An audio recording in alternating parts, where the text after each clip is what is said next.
कि वो देश में हिंदू मुस्लिम कराना चाहते हैं। तो सोमवार को हम लोग कोर्ट जा रहे हैं यात्रा को रुकवाने के लिए। 2 तारीख से लेके 6 तारीख तक पूरे मध्य प्रदेश के दर्जनों जिलों में इस यात्रा के विरोध में धरना, प्रदर्शन, आंदोलन, ज्ञापन होगा और पुतला दहन भी होगा धीरेन्द्र का। उसको मैं बोलना चाहता हूं, मेरे पास उसका मोबाइल नंबर नहीं है, नहीं तो मैं मोबाइल पे फोन करके ही ठटरी मार देता। कोई संत की, नालायक की ऐसी भाषा हो सकती है जैसे बोल रहा है धीरेन्द्र?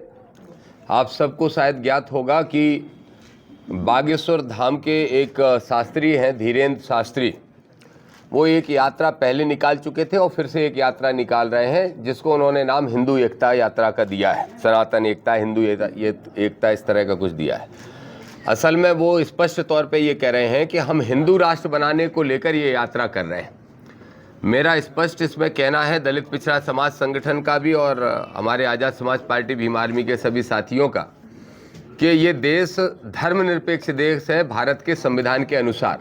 तो इसलिए इस देश को अगर किसी एक धर्म का बनाने की कोई यात्रा करता है तो वो गैर संवैधानिक भी है और निश्चित रूप से धीरेन्द्र शास्त्री तो फिर इस देश में सांप्रदायिकता फैलाने का प्रयास भी कर रहे हैं।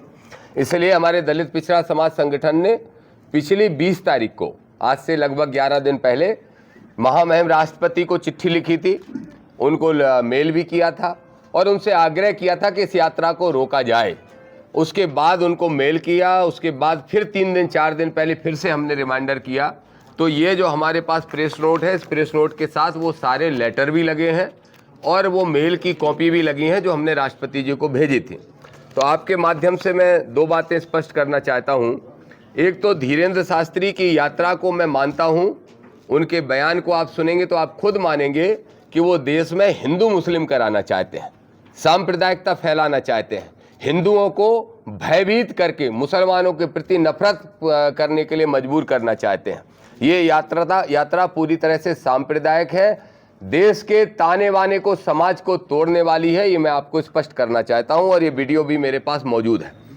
इसलिए हमने राष्ट्रपति जी से तो मांग की है। अगर राष्ट्रपति जी से कल तक, परसों तक कोई उत्तर आ जाता है तो, क्योंकि अब ये नेशनल मीडिया भी दिखा रही है, तो मुझे लगता है कि शायद राष्ट्रपति के यहाँ से कोई ना कोई एक्शन हो। अगर नहीं होता है तो सोमवार को हम लोग कोर्ट जा रहे हैं यात्रा को रुकवाने के लिए। लेकिन दलित पिछड़ा समाज संगठन ने यह भी तय किया है कि 2 तारीख से लेके 6 तारीख तक पूरे मध्य प्रदेश के दर्जनों जिलों में इस यात्रा के विरोध में धरना, प्रदर्शन, आंदोलन, ज्ञापन होगा और पुतला दहन भी होगा धीरेन्द्र का। और क्यों होगा? क्योंकि धीरेन्द्र को मैं एक संत नहीं मानता, और संत इसलिए नहीं मानता क्योंकि कोई संत, परसों धीरेन्द्र शास्त्री ने हरियाणा में एक मंच पे मुझे गालियां देने का काम किया और मुझे मारने की धमकी दे रहा है। धीरेन्द्र ने उस वीडियो में कहा कि जो श्रीमान मिस्टर फलाना हमारी यात्रा रोकना चाहते हैं, उसको मैं बोलना चाहता हूं, मेरे पास उसका मोबाइल नंबर नहीं है, नहीं तो मैं मोबाइल पे फोन करके ही ठटरी मार देता। मैं खुद बुंदेलखंडी हूं और ठटरी मार देने का मतलब होता है आदमी को मार के जला देना। कोई संत की, नालायक की ऐसी भाषा हो सकती है जैसे बोल रहा है धीरेन्द्र? नक कटा, आगी का लगो, ठटरी बांधे, ए अछूत है, हमसे दूर हट जाओ, ऐसी भाषा बोलने वाला ये नौजवान लड़का जो है 27 साल का, जो आडंबर और पाखंड फैलाने का काम कर रहा है, इसको तत्काल प्रभाव से न सिर्फ इसकी यात्रा बल्कि इसकी कथाएं भी बैन होना चाहिए, क्योंकि धार्मिक कथाओं के माध्यम से ये उन्माद फैलाने का काम कर रहा है।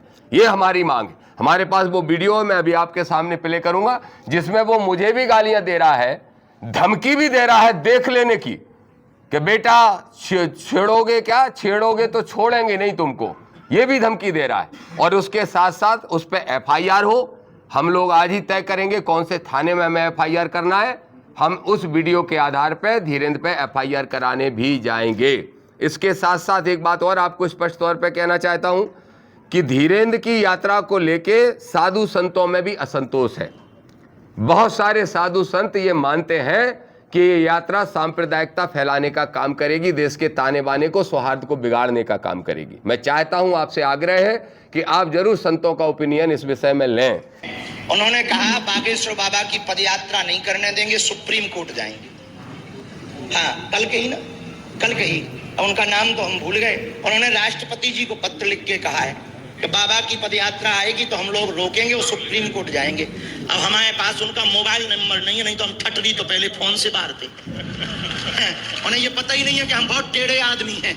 पहली बात तो तुम्हें छेड़ना नहीं चाहिए, वो छेड़ा है तो अपन छोड़ेंगे भी नहीं बेटे।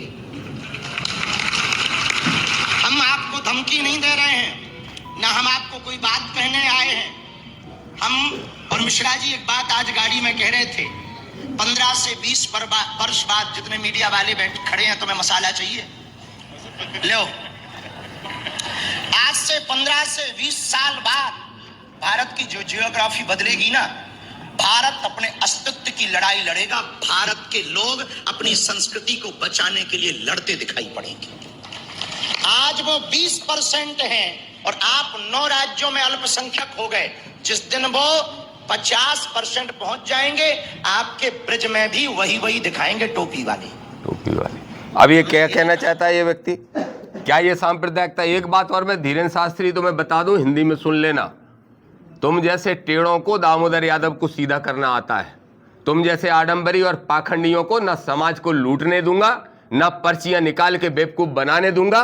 और अगर मुझसे पंगा लोगे तो एक और बात का ध्यान रखो, ये जो तुम वहां पे करते हो, पर्चियां निकालने के साथ साथ भूमाफिया बन के बैठे हो, और वहां कितने लोग गायब हो गए हैं, कितने की लापता की रिपोर्टें हैं, सब निकलवा रहा हूं मैं। और उसके बाद तुम्हारे यहाँ धरना देके 1 लाख लोगों को बैठूंगा और बेनकाब करने का काम करूंगा। मैं देश के प्रधानमंत्री नरेंद्र मोदी जी से कहूंगा कि अपना छोटा भाई घोषित करने के पहले जरा सोच लिया करेंगे कैसे आदमी को अपना छोटा भाई घोषित कर रहे हैं। ये भी मैं उनसे कहूंगा। तो मैं यही मेरा आपसे निवेदन है। और इतना ज्ञानी है, इतनी पर्चियां निकालता है, तो मेरा नंबर नहीं निकाल पाया। मेरा नंबर निकाल लेता भाई। ऐसे ट्रिन ट्रिन ट्रिन ट्रिन हनुमान जी से बात करने वाला। सबसे पहले ये नौटंकीबाज बाबाओं की सिक्योरिटी हटाई जानी चाहिए। क्या जरूरत है इनको सिक्योरिटी की? अगर धीरेन्द्र सीधे हनुमान जी से बात करता है तो बोलो उसको कोई खतरा हो सकता है क्या? क्यों इनको सुरक्षा देके जनता का पैसा बर्बाद करने का काम कर रहे हैं? ऐसे जितने भी नौटंकीबाज बाबा हैं, इन सबकी सुरक्षा हटाना चाहिए और इनकी संपत्ति की जांच करना चाहिए। मैं तो ये भी कहूंगा कि सरकार को मोहन यादव जी, कृष्ण वंशज हो, एक इनिशिएटिव लेते हुए इनकी संपत्ति की जांच करके इनकी 90% संपत्ति दर्ज करा लो अपने मध्य प्रदेश के कोष में। मध्य प्रदेश का आधा कर्ज उतरने का काम होगा। धन्यवाद।